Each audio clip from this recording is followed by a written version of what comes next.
السلام علیکم ورحمۃ اللہ وبرکاتہ۔ ناظرین، یہ آپ حضرات کے سامنے نورانی قائدی کی تختی نمبر 2 ہے۔ تختی نمبر 2 مرکبات، یعنی تختی نمبر 2 مرکبات ملے ہوئے حروف کو کہتے ہیں۔ ایک اور دو حرف مل کر کے یا 3 حرف مل کر کے جو ایک لفظ بنتا ہے اس کو مرکب کہا جاتا ہے۔ اب ان کی کیا شکلیں ہیں؟ بعض حروف جو مفرد میں ان کی شکل اور تھی اور مرکب میں ان کی شکل بدل جاتی ہے۔ بعض حروف وہ ہوتے ہیں جو ابتدا میں لفظ کی ابتدا میں آتے ہیں تو اپنے حال پر باقی رہتے ہیں، لیکن جب بیچ میں یا آخر میں آتے ہیں تو ان کی شکل بدل جاتی ہے۔ چونکہ کوئی بھی لفظ 3 حروف کے بغیر مل کر کے نہیں بنتا ہے، ہر ایک حرف لفظ میں کم از کم 2 حرف ضرور ہوتے ہیں، ورنہ 3 حرف ہوتے ہیں۔ اس سے زیادہ ہو سکتے ہیں، 2 سے کم تو کسی بھی حال میں نہیں ہو سکتے ہیں۔ بہرحال دیکھیے، ہر ایک حرف کا ایک ابتدائی لفظ کا ایک شروع والا حصہ ہوتا ہے، ایک بیچ والا حصہ ہوتا ہے، ایک آخر والا حصہ ہوتا ہے۔ تو بعض مرتبہ ایک حرف جو مفرد میں اس کی شکل اور تھی، لیکن جب مرکب میں آتا ہے تو اس کی شکل بدل جاتی ہے۔ لیجیے ہم الف سے شروع کرتے ہیں۔ الف لام الف، لام الف، با الف، لام الف، لام، لام الف، لام جیم، لام الف، با لام با، کاف، کاف، کاف با، کاف با، کاف الف، کاف الف، با کاف تا، تا کاف سا۔ دیکھیے اب یہاں تک سمجھیے ناظرین۔ سب سے پہلی لائن میں اوپر دیکھیے، پہلی لائن میں سب سے اوپر الف ہے۔ اس الف کو لام کے ساتھ میں جب ملایا گیا ہے تو اس کی چند شکلیں بنی ہیں۔ دیکھیے دوسرے نمبر پر لام اور الف ملایا گیا ہے، تیسرے نمبر پر بھی پہلی ہی لائن میں لام اور الف ملایا گیا ہے، چوتھے نمبر پر با اور الف ہے، الف کو با کے ساتھ میں ملایا گیا ہے۔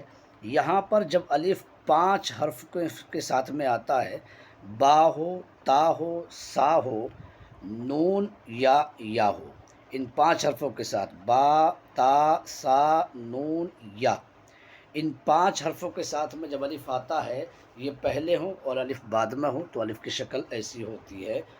بس صرف یہ 5 حروف جب مرکب میں آتے ہیں تو ان کی شکل ایک جیسی ہوتی ہے، مگر ان کا جو امتیاز ہے وہ ان کے نقطوں سے ہوتا ہے۔ ایک نقطہ نیچے اگر ہے تو وہ با ہے، ایک نقطہ اوپر ہے تو وہ نون ہے، 2 نقطے نیچے ہیں تو وہ یا ہے، اور 2 نقطے اوپر ہیں تو وہ تا ہے، اور 3 نقطے اگر اوپر ہوں تو وہ سا ہے۔ عربی زبان میں ایسا کوئی حرف نہیں ہے جس کے نیچے 3 نقطے ہوں، البتہ اردو زبان میں ہے۔ چلیے اب آگے ہے چوتھے نمبر پر، پہلی ہی لائن میں چوتھے نمبر پر لام الف۔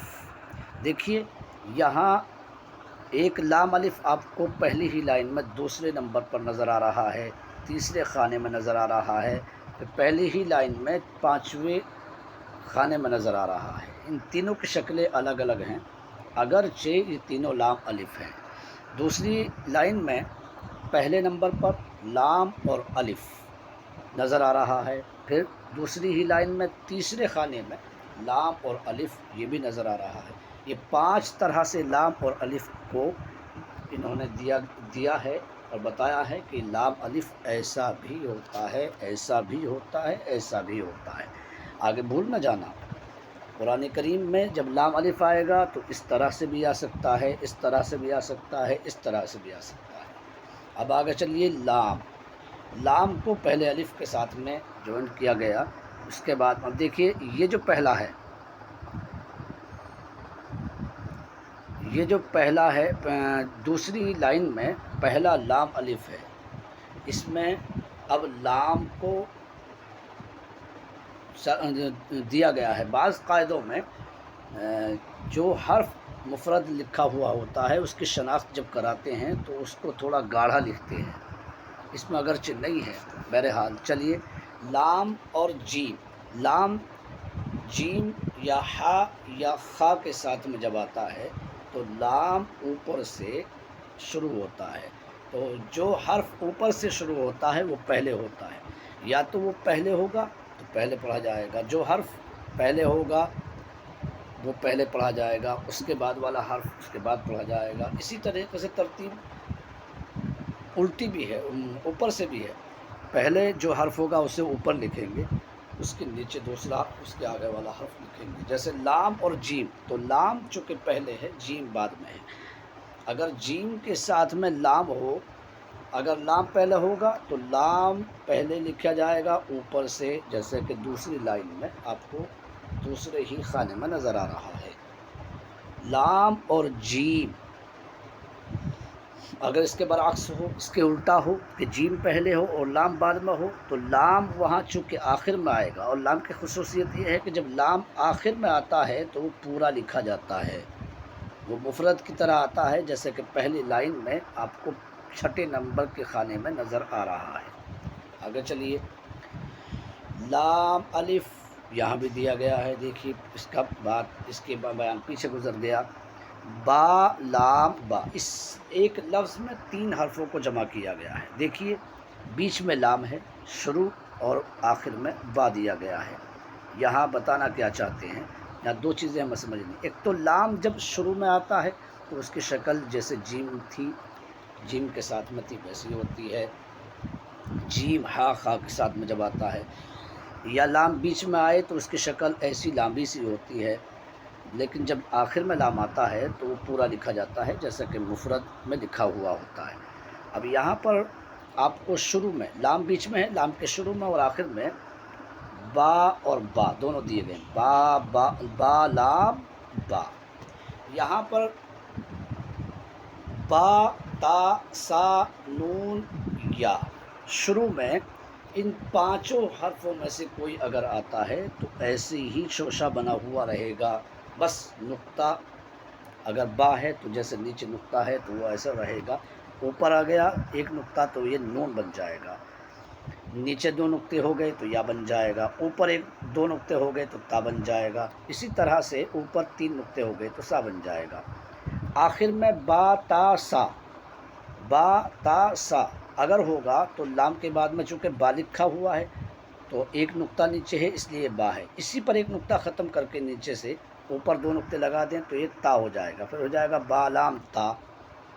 جب اسی کو ہم 3 نقطوں پر رکھ دیں گے تو یہ ہو جائے گا با لام سا، لیکن جب نون ہو یا ہو تو پھر نون اور یا جب آخر میں آتی ہے تو پورا بن کر کے آتی ہے، مفرد کی مانند آتی ہے، جیسے مفرد میں آپ نے نون اور یا پڑھا ہوگا۔ بہرحال چلیے آگے، اب آگے کاف، اور کاف کی 2 شکلیں، مفرد میں کاف کی 2 شکلیں ہوتی ہیں، ایک تو ہے کہ جو آپ دوسری لائن میں اور 5ویں نمبر پر دیکھ رہے ہیں، ایک دوسری لائن میں 6 نمبر پر، دونوں جگہ کاف ملے نظر آ رہے ہیں، الگ الگ خانوں میں نظر آ رہے ہیں۔ اب ان دونوں کافوں کو ملا کر کے دیکھو بتائیں گے۔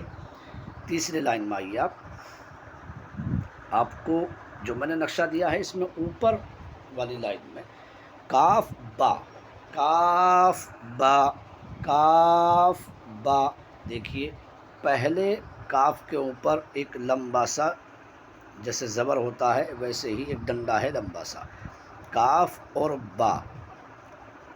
آگے والے میں وہ بھی کاف با ہے، یہ بھی کاف با ہے، لیکن آگے والے میں اوپر ایک مرکز سا دے دیا ہے، تو یہاں پر جہاں با آ گیا ہے یہاں پر آپ تا بھی بنا سکتے ہو، کاف تا بھی کر سکتے ہو، 2 نقطے اوپر لگا دیں، نیچے کا نقطہ ختم کر دیں تو یہ تا ہو جائے گا، اوپر 3 نقطے کر دیں، نیچے کا نقطہ ختم کر دیں تو یہ سا ہو جائے گا، پھر کاف سا ہو جائے گا۔ کاف کے ساتھ میں الف کی ملاوٹ، کاف الف، یہاں بھی کاف کے ساتھ میں الف کی ملاوٹ، کاف الف۔ دیکھیے دونوں کی شکلیں، دونوں کاف الف ہیں، لیکن دونوں میں فرق کیا ہے؟ اس کاف کو تھوڑا سا لمبا کیا گیا ہے اور اس کاف کو تھوڑا سا گول کیا گیا ہے۔ اب آگے با کاف تا، تا کاف سا۔ اصل میں کاف کو بیچ میں لا کر کے بتانا ہے کہ جب بیچ میں کاف آتا ہے تو اس کی شکل کیسی ہوتی ہے۔ اس میں صرف ایک اوپر والا اور ایک اوپر سے نیچے والا خط ہوتا ہے، باقی کوئی دائیں بائیں کا خط آگے کا نہیں ہوتا ہے اگر بیچ میں کاف آتا ہے۔ دیکھیے با کاف تا، یہ تا کاف با بھی ہو سکتا ہے، آخر میں جو تا ہے اس کے دو نقطے اوپر سے ہٹا کر کے نیچے ایک نقطہ رکھ دیں گے تو با کاف با ہو جائے گا۔ اسی طرح با کا جو نقطہ ہے اسے ہٹا کر کے اوپر دو نقطے رکھ دیں گے تو یہ تا کاف با بھی ہو سکتا ہے۔ پانچوں حرف اس کے اندر آ سکتے ہیں۔ ایسے ہی تا کاف سا، دیکھو آگے بتا دیا، پہلے با والے شوشے کے نیچے ایک نقطہ تھا تو وہ با بن گیا تھا، اب اسی کے اوپر دو نقطے رکھ دیے تو وہ تا بن گیا۔ آخر میں جو تا ہے اس میں پہلے دو نقطے تھے تو تا ہو گیا تھا، اب تین نقطے رکھ دیے گئے تو وہ سا ہو گیا ہے۔ بہرحال یہ 3 لائن آج کا سبق ہے، انہیں ذہن نشین کیجیے گا، پھر آگے انشاءاللہ اس سے اگلے والی ویڈیو میں اس پر بات ہوگی۔ با تا سا نون اور یا۔ السلام علیکم ورحمۃ اللہ وبرکاتہ۔